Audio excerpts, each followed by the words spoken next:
Testing of Hyundai HGN16 air circuit breaker. The basic settings will be set by the customer.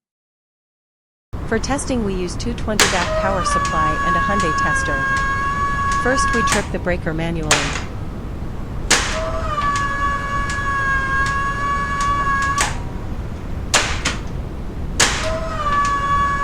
Then we trip the breaker with the help of the UVT. Next we perform a short time delay test with the help of the tester. And we observe that the ACB trips almost instantly.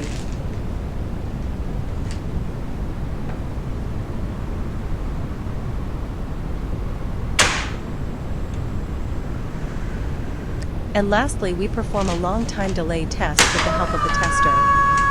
And the ACB trips after 15 seconds approximately.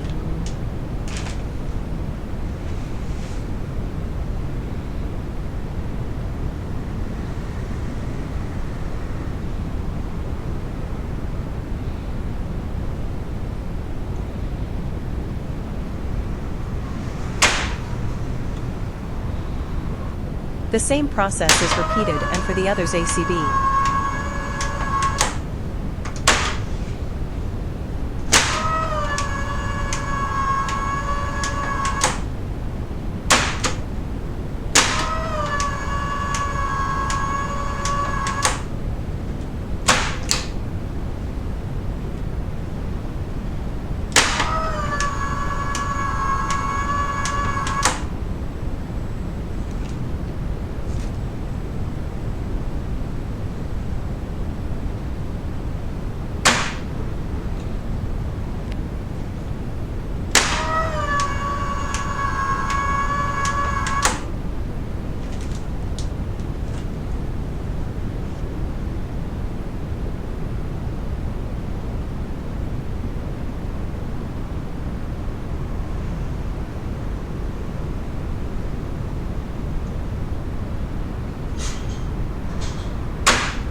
It is now clear that the air circuit breaker is working successfully and is ready to be delivered to the client.